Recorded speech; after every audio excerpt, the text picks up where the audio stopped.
Welcome to Explain America. This is your host, Kyle Becker.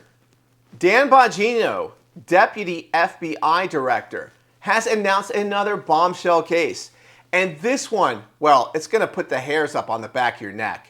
But thankfully, we've got men in charge like FBI Director Kash Patel and Deputy FBI Director Dan Bongino, who are restoring the FBI's mission of taking out bad guys.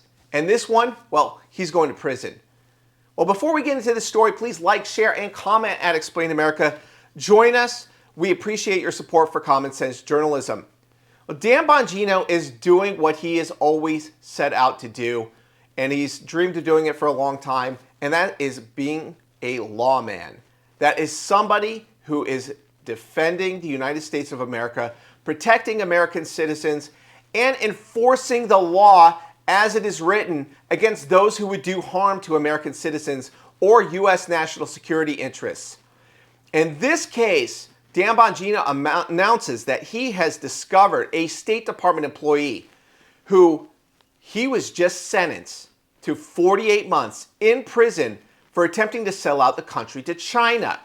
Now, Bongino made this announcement. He said that the man, Michael Sheena, was paid to take photos of classified documents that had national defense information and then send them to someone he believed worked for the Chinese Communist government.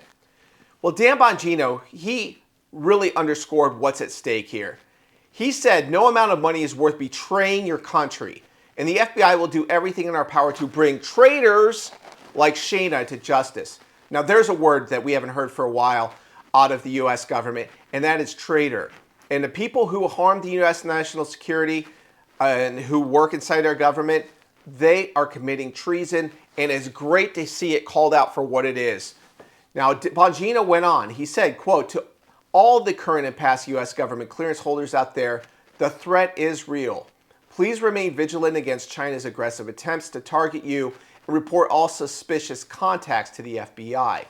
Well, I guess that Eric Swalwell wouldn't be on that list, would he? Well, weigh in with your own thoughts about this, because the threat of China is very real. And they are conspiring with our enemies abroad, whether it be Russia and Iran, and they're even trying to turn India against us. And we're going to have to monitor the fallout of that because we have a lot of H-1B visa holders in the United States. We have a lot of outsourcing of our tech jobs and our customer service jobs to India. And if they're going to ally with our enemies, well, Donald Trump, we expect him to take action about it. And he's been very friendly towards some foreign visa holders, H-1B visa holders from China, also exchange students from China, H-1B visa holders from India. But that could change on a dime because, look at it, they are trying to compromise the United States of America. In this case of the State Department employee who's going to jail now, he is a prime example. He's not the only one.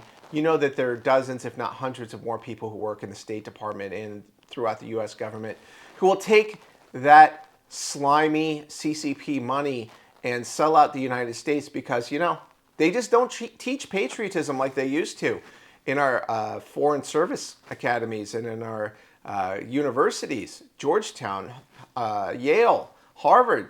They don't teach you to be loyal to the United States. They could care less. They don't care if the United States succeeds or if the American people are safe. What do they care, right? But Dan Bongino, he has sent a message to people in the United States government that treason will not be tolerated and you will be held to account, and that may include prison time. So weigh in with your own thoughts. We always appreciate hearing from you at Explain America.